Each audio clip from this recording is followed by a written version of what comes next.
que ficou conhecido como equal but separate. Iguais, mas separados, de 1861, na Suprema Corte Americana.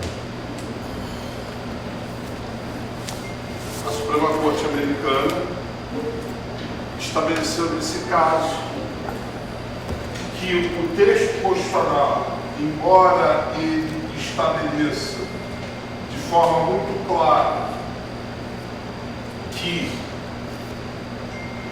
as pessoas são iguais, legítimas eram as regras de segregação racial existentes no sul dos Estados Unidos. Isso só foi ser alterado em 1958, ou seja, 97 anos depois, um caso também muito conhecido como Brown versus Conselho de Educação, quando se falou que se afirmou, se decidiu que as leis de segregação de fato eram inconstitucionais. Eu não poderia ter diferenciação, eu não poderia ter a imposição de segregação dentro dessa situação. Por que isso é importante? Porque isso daqui é o que está mais em voga hoje no nosso país. A ideia da ocupação constitucional era por isso que eu tive que...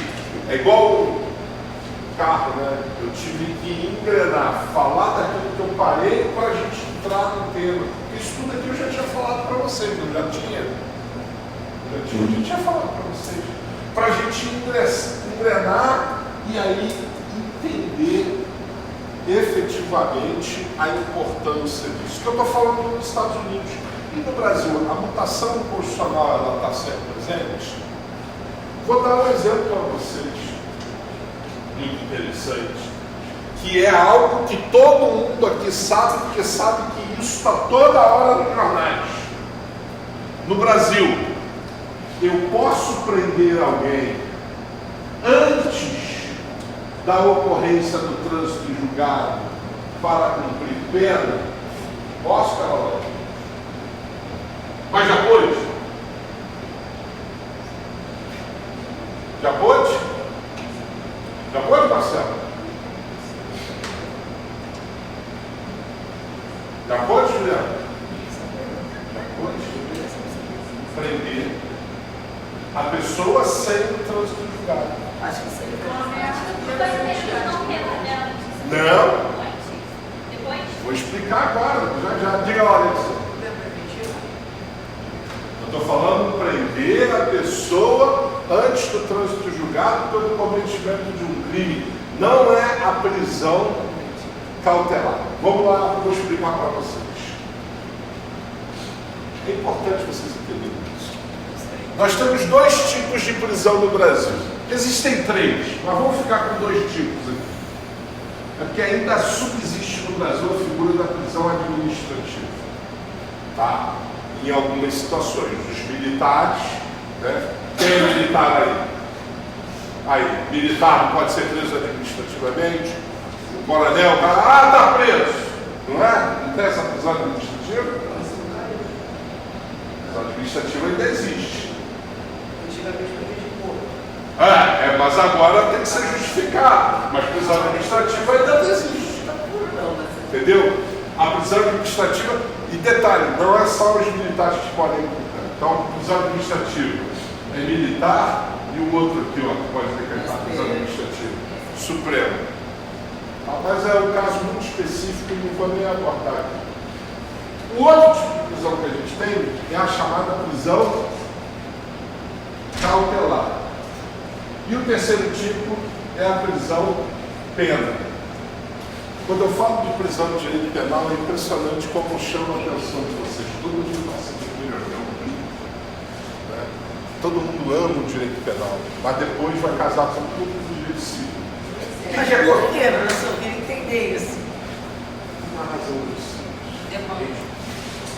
questão de demanda e é uma questão de no crime é muito complicado esse trabalho. Eu trabalhei 10 anos no crime. 10 anos no crime. Fica estranho, né, falar que eu trabalhei 10 anos no crime, mas eu trabalhei 10 anos no crime. E assim, todos vocês eu falo, eu vi coisas que eu não merecia ter visto. Você precisa ter estômago. Eu não tenho estômago direito. Então tem crimes que eles me causam uma repulsa muito grande. Um dos crimes que eu tenho maior horror maior horror é o tráfico de drogas. Embora eu seja um defensor incondicional da liberação das drogas. E todas. É hipocrisia. Não, tudo. Vocês vão achar que eu sou maconheiro, mas não. Não sou favorável, tudo. Gente, entra a ideia da liberdade. Agora, é óbvio que eu estou defendendo que isso aconteça amanhã. Não pode. Existe um discurso falso de que se eu liberar as drogas eu vou reduzir a violência. Mentira. Se você acabar e você liberar completamente as drogas, esses caras vão migrar para os crimes mais graves, como eles já estão migrando. Então, assim, eu sou favorável a liberar, sem dúvida, mas é preciso discussão. E um outro crime que eu acho que é muito pesado, na minha humilde opinião, são mais dois, é o roubo e o estupro. E o homicídio? Qualquer um aqui é capaz de matar. Todo mundo aqui somos capazes de matar. Mas todos nós somos homicidas em potencial. Não me choca o homicídio. O homicídio não me choca. Talvez a forma possa me chocar. Mas, agora, estupro, que eu já vi. Criança, adolescente, adulto, de qualquer forma. Já vi uma vez uma senhora de 78 anos. Estupraram ela na frente do marido dela, que era um cara de 80, meteram porrada no velhinho, jogaram dentro do poço, mataram e jogaram ela também dentro do poço, só que ela não morreu. Ela sobreviveu e ela identificou todos os casos. O último caso que eu tive foi o caso mais pesado, que na verdade foi um estupro e um homicídio. Dois irmãos, já contei, né? Os irmãos lá em Aparecida, em Salvador. Da vizinha, né? A vizinha. Isso foi terrível. Nossa, eu estou para ver. São crimes que. Então, por isso vocês vão perdendo aquela coisa. Não sei o quê. Aí eu particularmente não gosto. Cara, mas assim, você tem que ser advogado, mas nunca vender a alma ao diabo.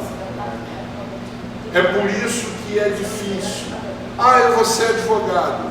Você pode ganhar dinheiro no dia seguinte que você tiver com a sua carteira, se você quiser vender a alma ao diabo. Mas se você vender a alma ao diabo, o diabo vai te cobrar.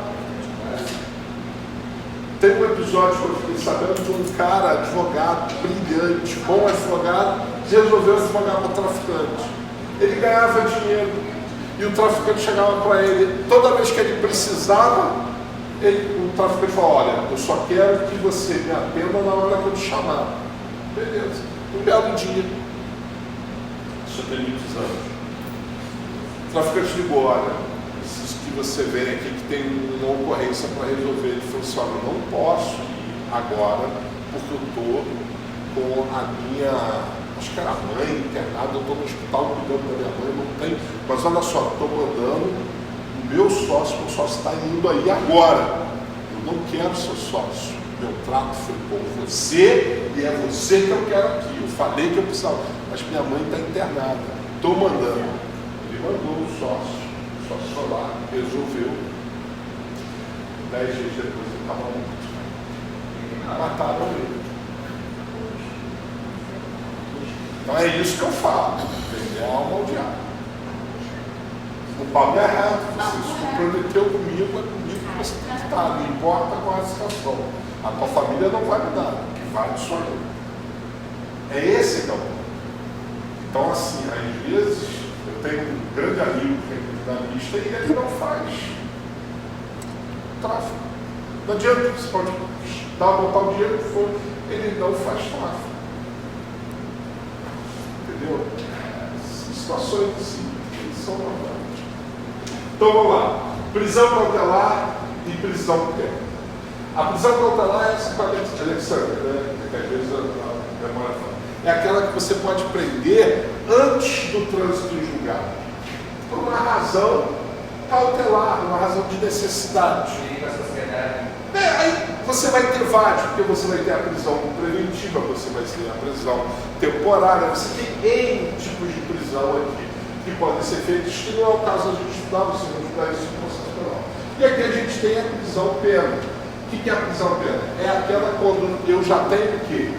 Uma sentença dizendo que o indivíduo é o culpado. Eu já tenho aqui uma sentença. Aqui é cumprimento de pena. Diga. Mas dependendo da cautelar, ele fica determinado em tempo. Já cumpre a pena que foi expedida para ele, não é? Lá no futuro, abate. Não é que ele cumpre, ele abate. Então você tem aqui essa prisão penal. O que tem no Brasil? O Brasil diz o seguinte, a nossa Constituição diz: ninguém será considerado culpado. Trânsito julgado é o quê? É quando uma sentença não cabe mais recurso. Surgiu a questão no Brasil. Eu posso mandar cumprir a pena após a sentença e após a confirmação por um tribunal, ou eu tenho que aguardar efetivamente só o trânsito julgado? O que acontece? A pessoa era condenada, apresentava recurso, aí o recurso era julgado, ela apresentava outro recurso, não até prescrever, mas ela postergava o cumprimento dessa sanção. Aí surgiu a grande dúvida: posso cumprir, então, esta pena antes mesmo do trânsito julgado?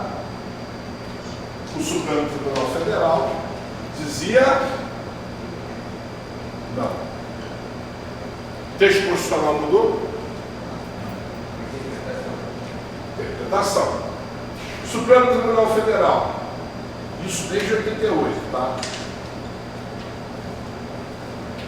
Quando foi por volta de 2008, o Supremo disse que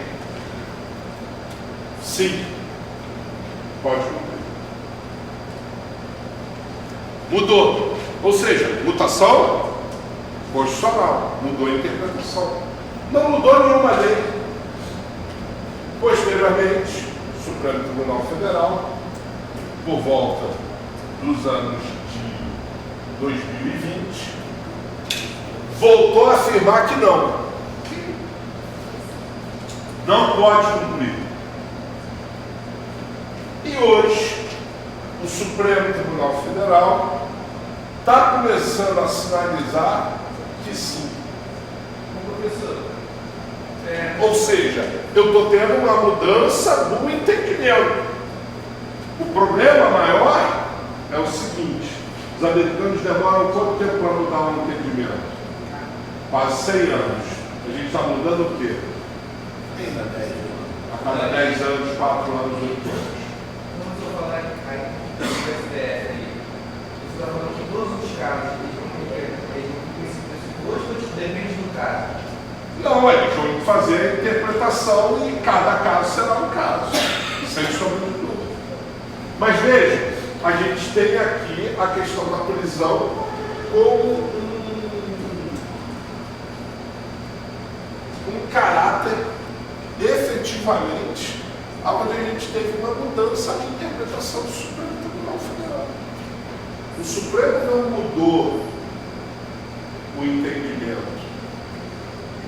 Aliás, o Supremo não mudou a lei, ele só mudou a forma de interpretar tanto aquela norma. Então hoje a gente tem essa discussão, vamos manter, portanto, as pessoas presas ou não? Vejam, vocês vão achar isso louco, mas é assim mesmo que funciona. Imagine que uma pessoa mate outra e ela ameaça as testemunhas. Essa pessoa, no curso do processo, tem que permanecer o quê? Presa. O processo foi julgado. As testemunhas já foram ouvidas. Eu vou manter essa pessoa presa agora? Não. Não tem mais risco. As testemunhas já foram ouvidas. Então, o que eu tenho que fazer com essa pessoa? O que não tem risco? Mas não tem risco. O que eu vou ter que fazer com essa pessoa? Soltar. Pode parecer esdrúxulo, mas é assim que é o nosso sistema. Se você me perguntar se eu concordo, não. Mas o nosso sistema é assim. Muitas das vezes, eu não concordo com aquilo que é estabelecido tanto pela lei e pelo sistema, mas sou obrigado a cumprir, porque todos nós somos escravos da lei, da Constituição. Então, gente, a mutação constitucional, ela decorre nesse sentido, é a mudança da interpretação. Eu tenho mudança do texto? Não tenho mudança do texto. Eu tenho mudança apenas, então, somente de como eu interpreto uma determinada norma constitucional. Diga, Nunes. Então, vamos lá. Existe uma constância na Constituição americana, uma constância de se manter a coisa inflexível, certo? 100 anos. No Brasil, a gente nota que é 4, 5, 10 anos a coisa está mudando. Do seu ponto de vista, isso tem um viés político, porque não banaliza muito a nossa lei, ou o que nos leva a entender por que se muda tanto? Se é uma coisa que não deveria mudar, que tem como regra a Constituição, por que ela muda? Porque ela teria que mudar. Com entendimento eu entendo, mas não seria um viés político fazer uma força em cima disso para favorecer esse ou aquela parte? Olá, Nunes. A sua pergunta é complexa e ela demanda pensamento de vários pontos. Primeiro ponto. Não foi minha intenção. Não. Mas é bom. E aqui eu vou trazer algo para reflexão, não é algo para vocês terem a certeza. Eu volto a repetir. É aconselhável que vocês saiam mais nessa matéria com dúvidas do que com certezas. O importante aqui é refletir, pensar. E se a gente vai alcançar um ponto comum ou não. Por isso aquela minha atividade do aborto. A atividade do aborto era justamente para vocês entenderem o quanto que é complexo você olhar pelos olhos dos outros. Então, o primeiro ponto que a gente tem que ter em mente é o seguinte: somos uma jovem democracia. Estamos aprendendo ainda a viver. Se você observar, democracia mesmo, nós temos esse período de 1988 até hoje. O que dá aí 36, 37 anos, não é isso? 36, 37 anos. É o que a gente tem de experiência democrática. Então, vem aquela velha história. Quem nunca provou doce, quando prova, se não usa. Então, as pessoas se largaram. Nunes, aí, desculpa, você viveu isso, eu vivi isso, né? A gente estava na época da ditadura, então, quando a gente tinha o início da liberação da televisão, e aí acabou a censura. Quando acabou a censura, gente, vocês tinham que ver os programas de televisão dos anos 80. Vocês podem pegar isso no YouTube. Os comerciais, os programas de televisão. Quem nunca, né, na minha idade, na minha fase de adolescência, com 16, 17 anos, não lembro da Juma Marruá e Guantanamo. Tá, extinta a TV Manchete. Os programas do Goulart de Andrade de madrugada. Ou seja, eram outros tempos. O que aconteceu? Pô, liberou, gente, as pessoas perderam a ética. Era gente pelada realmente na televisão. Igual a internet hoje, né?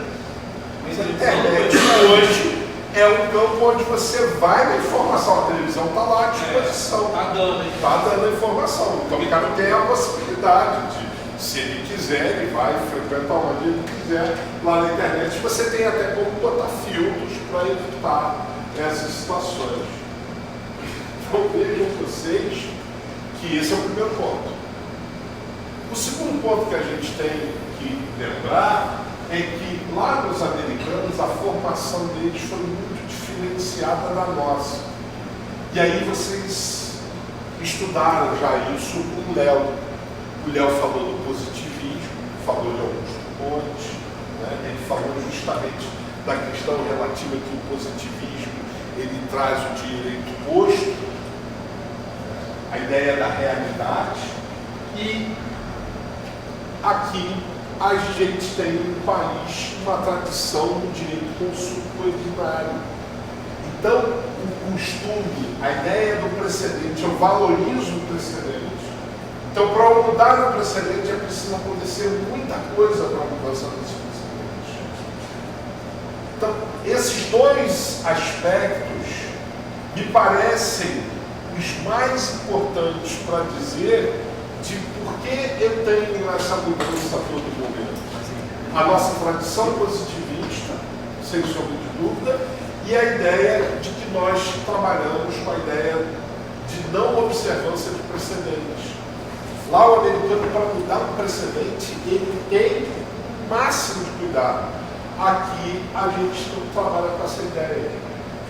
Aqui no Brasil vigora um princípio ainda muito presente com relação ao juiz. Aqui é uma pergunta que eu faço para vocês. Qual é a missão do juiz? Vamos lá, o juiz, vou então dar duas opções. O juiz deve fazer justiça ou cumprir a lei? Mesmo que ele não faça justiça? Sim. Só que a tradição, qual é? E aí a justiça, a linha é diferente da de vocês, é diferente.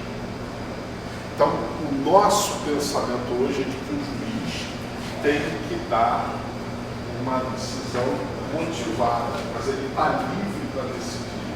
Então, essa forma de pensar nossa também faz com que o próprio Supremo, essas pessoas se formaram nessa época, eles também trabalhem isso. Por isso que eu não gosto muito legal de falar que é uma questão política. Às vezes sim. Sim, mas o Supremo é uma corte política. Então, como corte política, ele vai atuando nesse sentido, né? Então, sem sombra de dúvida, a gente tem esse aspecto. Eu não concordo. Até hoje eu digo que o pensamento adequado é esse, é não admitir a prisão para cumprir a pena. Mas isso não significa que eu acho que tem que aguardar transitar. É que eu tenho uma outra solução. Tá? Aí essa outra solução é até um tema bom da monografia aí para se escrever sobre isso aí, quem quiser escrever, eu acho um tema bem interessante. Dúvidas? Perfeito? Então, você quer perguntar?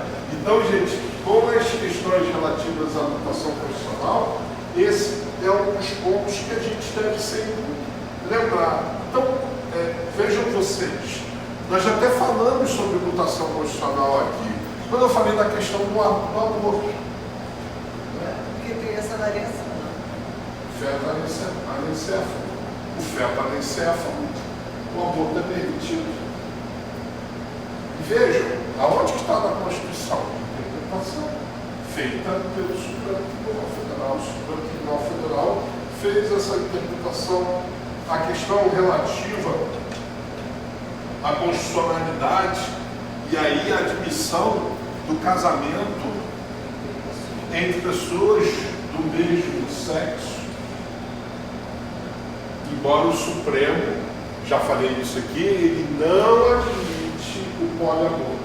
Nem o Supremo, nem o STJ não admite o poliamor, mas admite o casamento como afetivo, né? Ele não admite de forma nenhuma o poliamor. Então, esses aspectos são aspectos que a gente deve sempre lembrar com relação aos direitos, à anotação constitucional. Então, só para vocês anotarem aí, para vocês entenderem, só para resumir esse aspecto, que é a anotação constitucional, eu vou colocar o seguinte. Eu estou operado. Está tranquilo.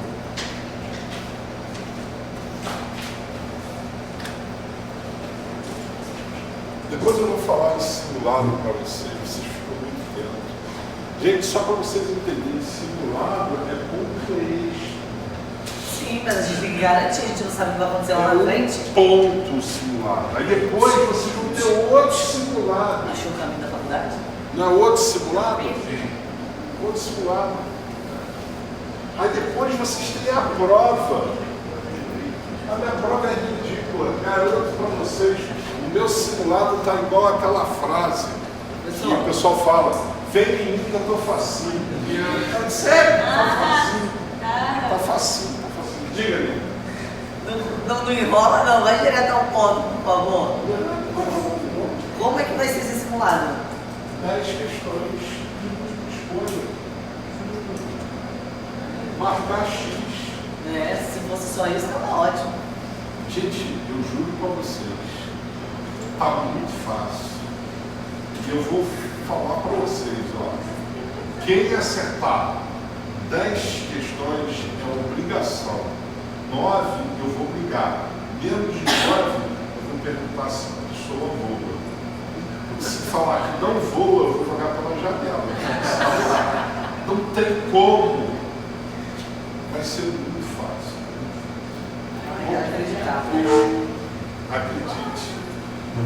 Acredite. Mutação. Vocês vão colocar assim. Peraí, professor, deixa eu fazer uma coisa aqui. Mutação constitucional.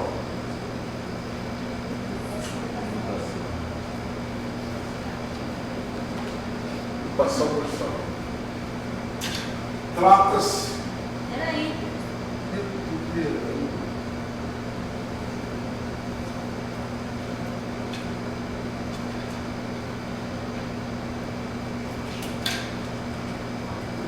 Trata-se de interpretação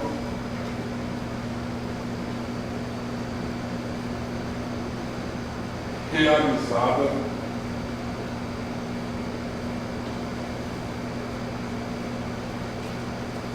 pelas cortes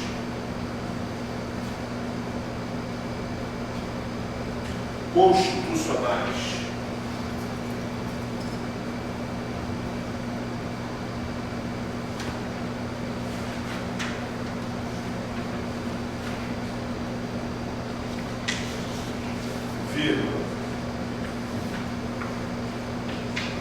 e que autoriza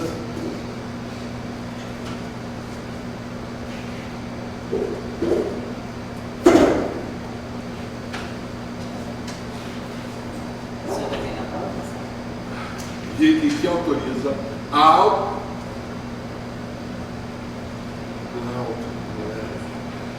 e que autoriza tal órgão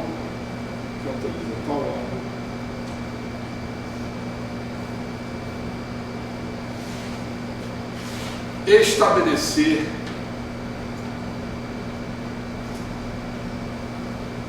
sentido diverso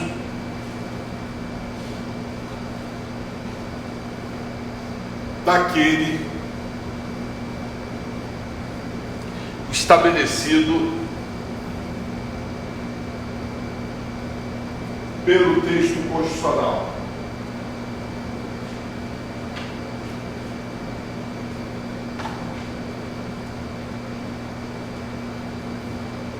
Bom,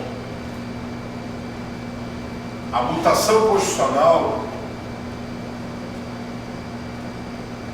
não provoca, a mutação constitucional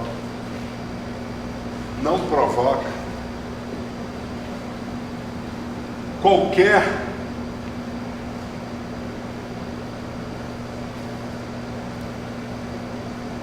mudança no texto.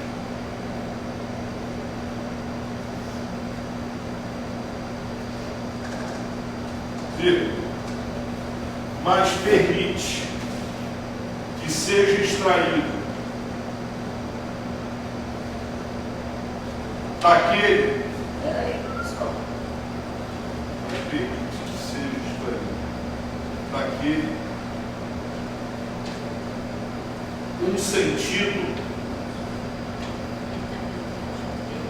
que pode ser extraído daquele um sentido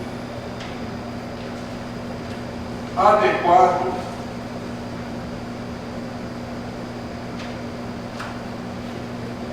à realidade.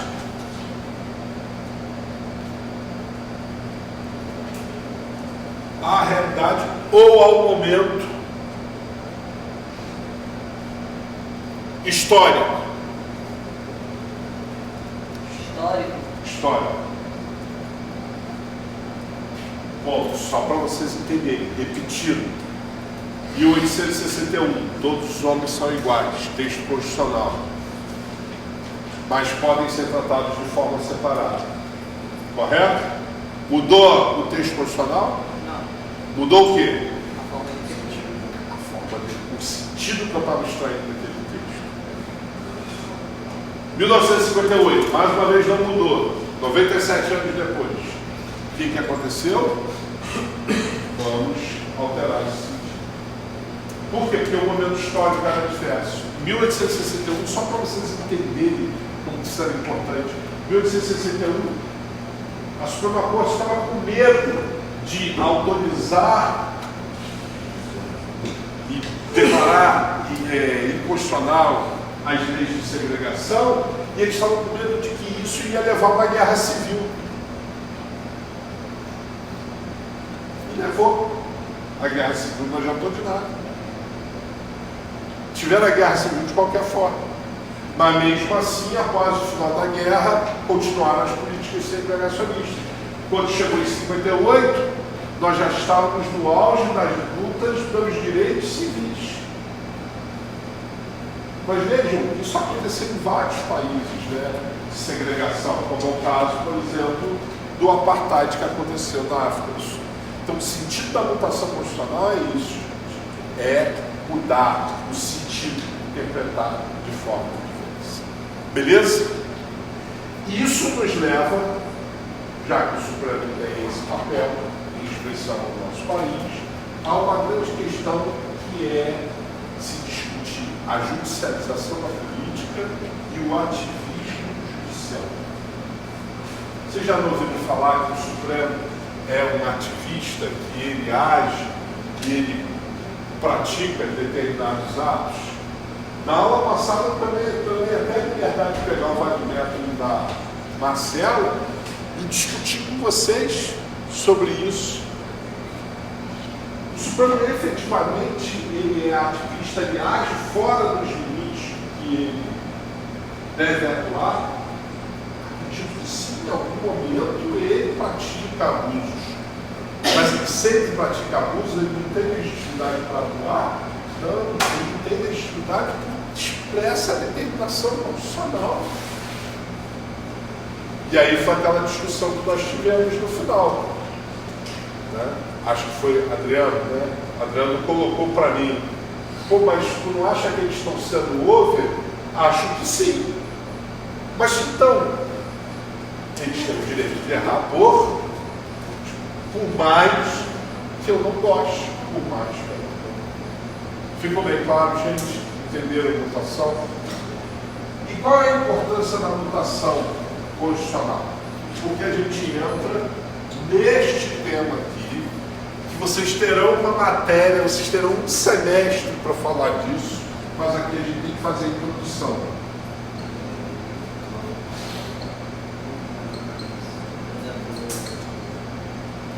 Gente, é direitos humanos, não é direito dos manos. É direitos humanos, mas na verdade o que a sociedade tem hoje em mente? Se você perguntar para as pessoas na rua, fazer uma enquete, falar assim, meu amigo, o que é direitos humanos para vocês? Fala assim, isso só serve para defender? Não é essa a visão que a sociedade tem? Sobre um determinado aspecto, nós também lá no íntimo, em algum momento, falamos assim, isso não só serve para defender? Mas não é isso. Você sabe por que eu acho que isso funciona? Que a maioria pensa dessa forma? Porque o tipo de direito humano ele só é aplicado para quem pratica. Para quem sofre ação, não tem mais não que eu vejo o erro. O preso, por exemplo, vou dar um exemplo. O preso tem direito a um salário quando ele está no sistema regular. Quando está no sistema regulatório, está lá.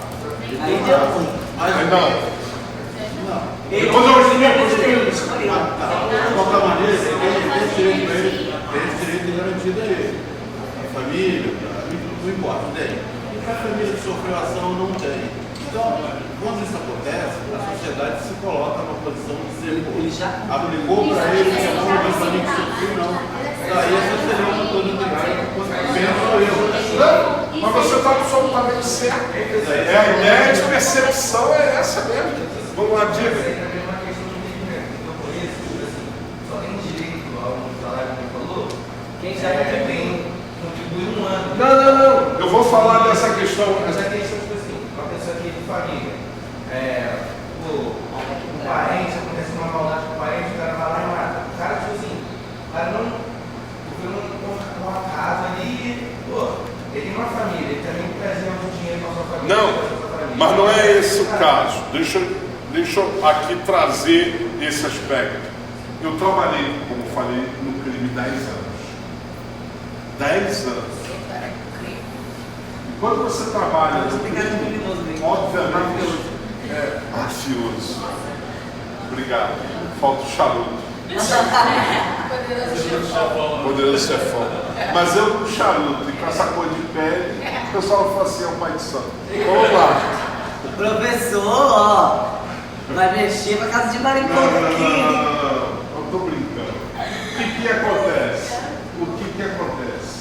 Nós temos aqui uma situação, 10 anos trabalhando no crime, e trabalhando no crime, eu digo para vocês, adivinhem quantos auxílios de reclusão eu fiz serem pagos?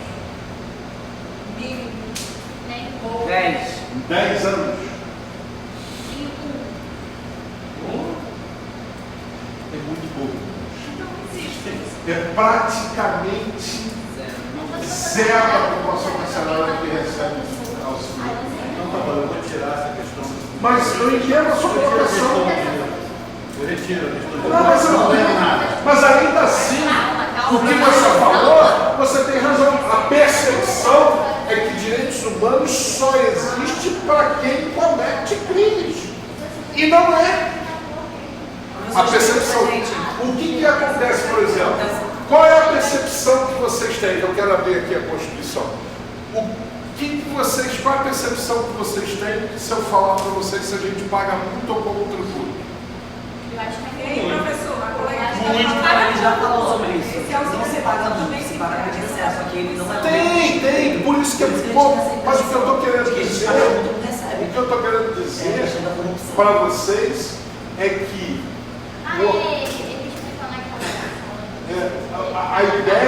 a ideia de tributação aqui no Brasil é uma tributação média, mas você tem retorno daquilo que você paga? Não. Qual é a consequência? Você paga muito. Mas porque você recebe troco, humanos. Qual é a percepção que você tem de direitos humanos? É isso que o Nunes está falando, tirando o auxílio reclusão, que é o único ponto que você acha que está equivocado, mas do outro é de que somente quem comete crimes tem direitos. A vítima do crime não. Então, olha só, vou passar para vocês a Constituição, sobre o artigo 245. Eu tenho que registrar esse momento. Olha só, o artigo 245. Ela está produzindo conteúdo. Quero ver se vai monetizar. Se monetizar, eu vou querer minha parte. Então, olha só.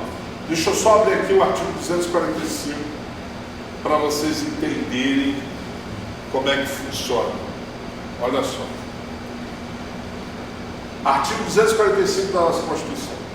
A lei disporá sobre as hipóteses e condições em que o poder público dará assistência aos herdeiros e dependentes carentes de pessoas vitimadas por crime doloso, sem prejuízo da responsabilidade civil do autor do ilícito.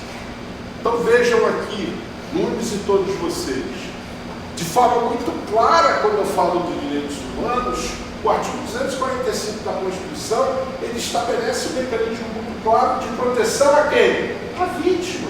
Acho que não se aplica na realidade. Não, que não é aplicável por força de uma carência estatal. Da mesma forma que há carência estatal na aplicação em relação aos presos. A gente não pode achar que o sistema prisional é bom, ele é ruim, ele é tão ruim que ele multiplica o criminoso. Então, essa é que é a ideia. Porque quando a gente fala de direitos humanos, a gente tem que pensar num princípio que é básico e que é um princípio que decorre muito de uma visão católica, ou melhor, católica não, uma visão cristã. Porque eu vou ter aqui um valor essencial. Qual é o valor essencial? A dignidade da pessoa humana. E a dignidade da pessoa humana, ela decorre muito daquilo que Cristo nos ensinou. Ou que todos nós aprendemos. Eu, por exemplo, fiz primeira comunhão, crisma, fiz tudo, mas hoje eu sou excomungado. Por quê? Porque eu sou indiciado, então logo eu sou excomungado. Então, vem a seguinte questão. O que Cristo nos ensinou? Que Deus fez o homem à sua imagem. Também nós aprendemos, nós que somos, todos nós, bota assim, somos cristãos, que cremos em Cristo, não importa se é evangélico, neopentecostal, não importa, mas todos nós cremos em Cristo, na grande maioria. A gente tem aquela visão de que Cristo nos ensinou quando nós somos ofendidos, a gente tem que dar a outra face. O que mais Cristo também nos ensinou? Eu sei que fica parecendo muito piegas e muito religioso, mas vocês vão entender essa questão. Ele nos ensinou também de que a ideia de que nós devemos perdoar. Então vejam que esse pensamento de direitos humanos, ele é voltado para este aspecto. Ele coloca a dignidade da pessoa humana, ou seja, pelo fato da pessoa se tratar de um ser humano, eu tenho que tratar ele com todas as condições, ou seja, eu tenho que tratar ele com o mínimo. É por isso que a dignidade da pessoa humana, ela é um valor tão essencial hoje na nossa estrutura de Estado. E é por isso que eu tenho não só aquele que responde ao processo penal, que aí virou o direito dos humanos, mas nós também temos os nossos direitos que devem ser respeitados. Veja, Nunes, eu vou te dar um direito humano que é violado nos presos e ninguém consegue resolver: a superpopulação carcerária. Vou te dar um exemplo dos direitos humanos que são violados nossos. Esses aqui eu sempre falo para minhas turmas da noite. Se eu acabar a aula aqui, vocês podem ficar aqui tranquilo para tirar uma dúvida comigo. Sim. Sim. Vocês ficam, Sim. conversam, trocam uma ideia. Agora, se eu der aula à noite, 9h30, vocês vão ficar até 10 horas conversando comigo aqui? Vocês vão o quê? Vão tudo embora. Por quê? Então, nossos direitos humanos estão sendo... Pois não? Professor, como no Brasil, tudo está muito politizado, tem todas as questões. Polarizado. Politizado é bom, polarizado é que é ruim. Então, o que eu entendo de prisão, que eu estava falando de prisão, deveria ser um lugar para socializar as pessoas que foram separadas da sociedade. Essa não é a visão ideal. Isso é Foucault. Mas tem outras coisas. Então, como está tudo muito polarizado, se tem uma atenção a essas pessoas, está dando um pouco de palavra com uma parte da população acha que um de um ambiente para o outro. O outro acha que tem que ressocializar, mas se a pessoa não voltasse, a pessoa, tipo assim, voltasse um criminoso. Então, isso está tudo muito polarizado, é muito difícil as coisas ficam no caminho melhor. Se você tenta melhorar a massa, ele vai um vagabundo. Então, nós somos muito. Vou te chamar pelo apelido do teu pai, Careca Júnior. Vamos lá. O pai dele foi meu aluno, eu sempre vi. Falei, cara, que o sarrafo está alto para ele. O pai dele, excelente aluno. Tem que chegar no mínimo próximo. Então, vamos lá por parte. Eu não tenho dúvida de que essa ideia de polarização, ela traz umas questões realmente muito complicadas. Ela prejudica a análise adequada e perfeita da situação que a gente vive. Mas, sem sombra de dúvida, a gente precisa reconhecer que, ainda que haja polarização, a gente precisa resolver essa questão. Veja, eu vou dar uma ideia de segurança pública para vocês. Vocês acham que a gente tem uma ideia de segurança pública, a nossa segurança pública é adequada? É adequada? E qual é o primeiro ponto que você deve agir? Qual é o primeiro ponto que você deve agir? Vocês acham que botar mais PM na rua vai resolver? Não. Então o que vai resolver? Exterminar todo mundo. Olha, acho que Nunes já foi para o primeiro ponto, a educação. Segundo ponto, Nunes, o Estado precisa retornar no controle que tem que ser dele, dos presídios. Presídio não pode ser de traficante, não pode ser de vagabundo. Presídio tem que ser do Estado. É óbvio que eu não vou perguntar isso, mas eu sei como é que funciona. Quando você é preso, qual é a pergunta que te fazem? Qual é a tua facção? Não sou de nenhuma. Vai passar a pertencer a um. Vai pro seguro, não, professor. Tem o direito de você escolher de seguro. Para quem não tem facção, vai pro seguro. Não, a pessoa não quer ficar em facção, então ela vai pro seguro. E aí tem, mas... Mas lá dentro você é obrigatório. O que acontece? O que acontece? Não pode, gente. Precisa ir do Estado. É o Estado que tem que colocar o cara. É o cara que tem que botar, o sujeito tem que deixar o cara preso. Então esse é o primeiro ponto. Tem que retomar os presídios. Aí eu pergunto para vocês, isso é uma política de direitos humanos? Tanto em defesa dos presos, como em defesa... Mas isso está um trabalho. Vejam, são esses os aspectos. E aí, direitos humanos vai começar a ampliar. Por exemplo, acesso à educação, acesso à creche, acesso a saneamento básico, acesso à água. Isso tudo consiste, portanto, em direitos humanos. Lazer. Então eu vejo, e aí eu posso sustentar para vocês tranquilamente, que direitos humanos no Brasil eles são violados sistematicamente pelo Estado a toda hora para todos os indivíduos. E não é uma defesa exclusiva de bandido, mas realmente aparenta à sociedade de que isso daqui só serve para defender Professor, bandido. assim, Ribeiro tinha uma frase: se nós construirmos, devemos construir mais escola e menos presídio. Vai contrário a tudo isso, ou não?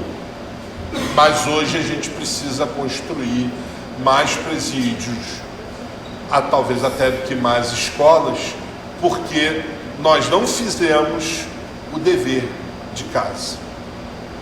Eu concordo, eu acho que o Darcy Ribeiro está completamente perfeito, mas sabe qual é o grande problema? Hoje a gente vive uma situação de que é a falta do exemplo. A sociedade brasileira hoje, ela passa por um momento muito difícil. Isso daqui eu não estou querendo dar lição de moral a ninguém, mas é apenas para provocar a reflexão de vocês. A garotada hoje acha que vai enriquecer fazendo vídeo na internet. Que não é uma mentira. Mas quantos conseguem? O fato é que as pessoas precisam, e a única saída é essa, é a educação. Vocês acham que eu já não tentei fazer vídeo na internet? É claro que eu não fiz dancinha. Não tem esse perfil. Também não. Ia viralizar. E não viraliza não. Nem fiz também OnlyFans. Não dá. Aliás, o OnlyFans, gente, é um absurdo. Você sabe como começou o OnlyFans? O OnlyFans, a tradução literal é o quê? Somente fãs. A tradução literal é essa. O OnlyFans, quando ele começou de forma séria. Ele começou com material de aula. As pessoas pagavam para ter acesso a aulas, a material específico. Eu, sem vergonha nenhuma, falo, quando começou o OnlyFans, eu fiz o OnlyFans para botar aula. Depois eu tive que pagar. Porque virou só coisa. Então, gente, o que eu estou querendo dizer é isso. As pessoas precisam trabalhar com a educação. Esse é o ponto. Então, direitos humanos consiste nisso. Então, vamos lá, o primeiro ponto que eu quero digitar para vocês, portanto, Peraí, professor. se pegar. Estou operando. Primeiro ponto que eu quero destacar para vocês, direitos humanos. Vamos, direitos humanos.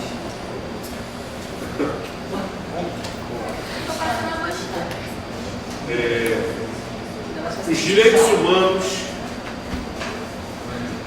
direitos humanos têm como?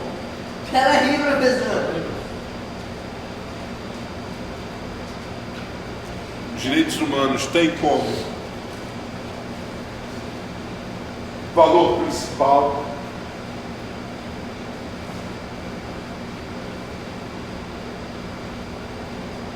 a dignidade,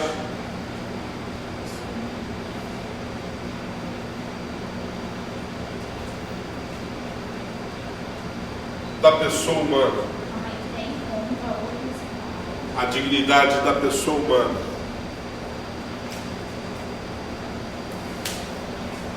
vírgula, que deve nortear a atuação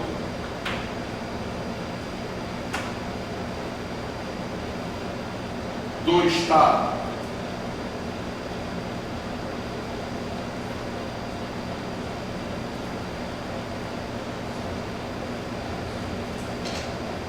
Bom, o Estado deve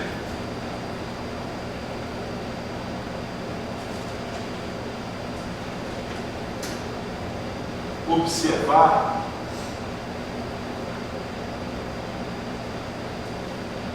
que todos os seres humanos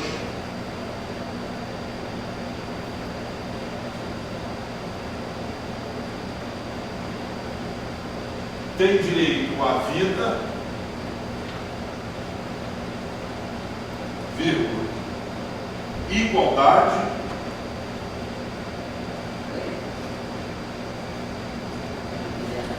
vírgula, vida, igualdade, vírgula,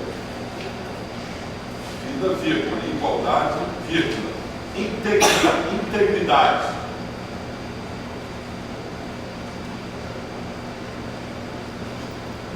física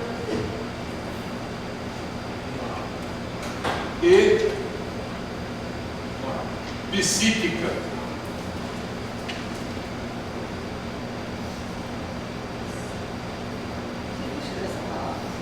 Psíquica, vírgula, além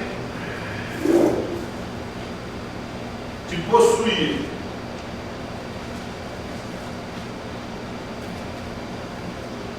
autonomia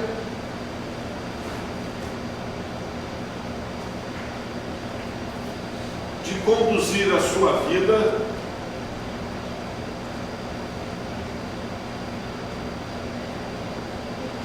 da melhor forma.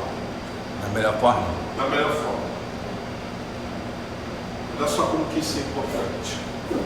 Se eu digo que o Estado deve garantir dele a vida, garantir o direito à integridade física e psíquica, está dizendo que o Estado tem que adotar medidas necessárias para que ele não seja atingido nessa sua integridade física, psíquica e nem na sua vida. Não é verdade? Mas também diz que ele tem direito à autonomia. Não tem autonomia? A autonomia dele é fazer o que ele quiser.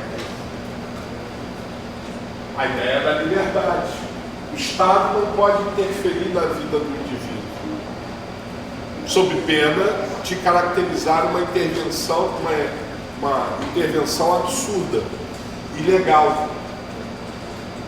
Então, assim, hoje se discute muito isso. O que nós podemos e o que nós não podemos. Eu até atrasei hoje porque eu estava conversando com o Chalca, que é um professor de Direitos Humanos. Eu e ele somos professores de Direitos Humanos. Então, ele está de manhã, né? E eu dou aula à noite de Direitos Humanos, mas segunda à noite.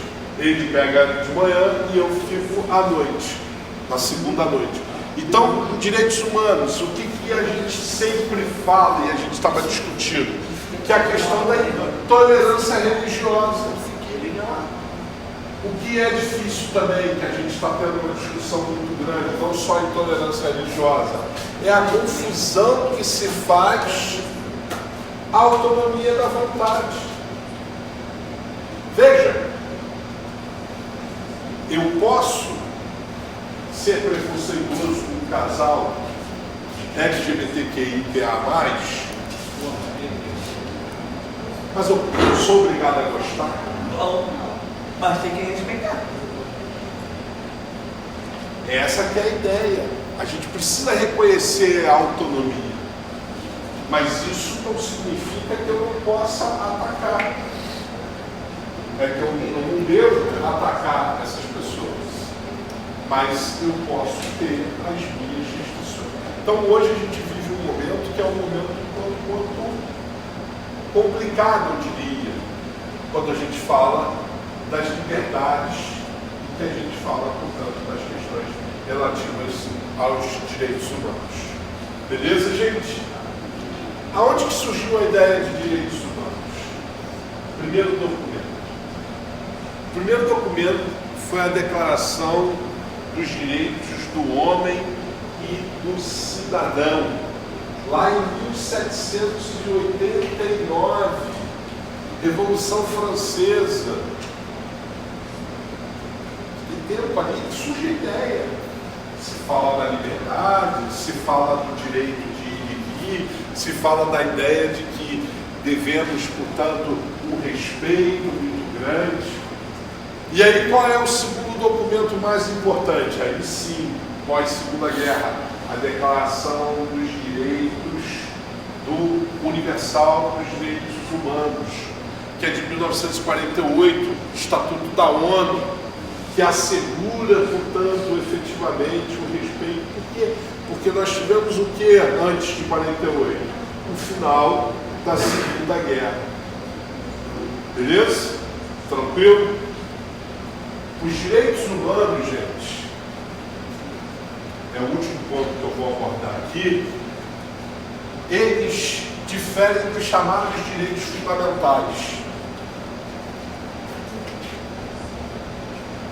Ó, direitos fundamentais. Quando vocês estudarem a disciplina A0082, que é a disciplina que é de direitos humanos, vocês vão aprofundar isso. Mas direitos humanos, geralmente, é no âmbito internacional, tratados e convenções. E os direitos fundamentais estão no plano interno. Aqui você vai ter tratados e convenções.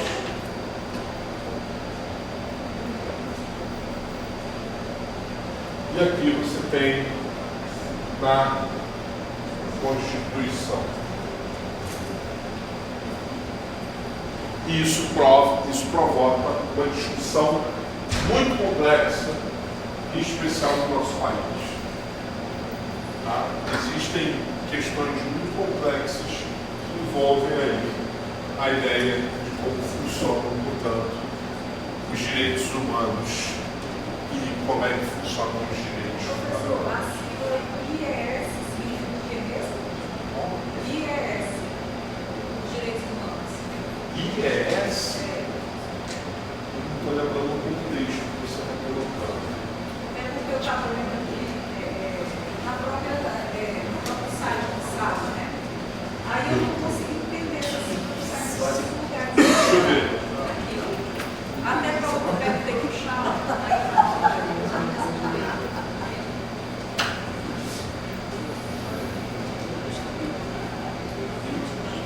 Ah, tá. Levando só os comentários do território onde se encontra a instituição de ensino. Tá? Eu estou pensando aqui. IES. A instituição de ensino superior. Aí eu estou pensando aqui, pensando em IES, mas aí você está. Os direitos fundamentais também. Tem. Eu perguntei para ele na segunda-feira, só que ele disse que ia me responder. Esse negócio, depois a gente vai chegar lá, não chegou, eu fiz sem resposta. Nos direitos fundamentais, a internet está nos direitos fundamentais, nos direitos humanos. O quê? A internet. Sim. É esse o ponto que eu vou falar, das dimensões do direito. Não sei se vai dar hoje ou não vai dar tempo, mas as dimensões do direito, podem até anotar. Ah, André, tem que falar das dimensões do direito. Fazer igual o Casé, anota.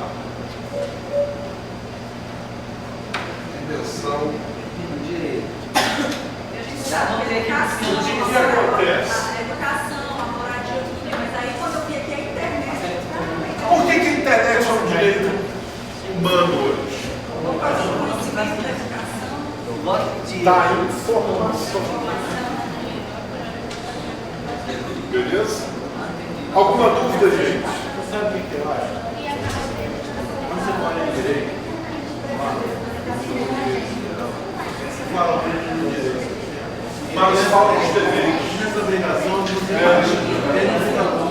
Então, é por isso que hoje a gente precisa, mudar essa cultura, de estabelecer uma cultura também no aspecto de que direitos humanos geram também. Eu vou dizer uma coisa para vocês, assim, da personalidade que eu conheço. O brasileiro é um povo solidário? Sim. É um povo amistoso? Sim. É um povo legal? Parceiro? É divertido você ter contato com o brasileiro? Qual é o ponto negativo do brasileiro?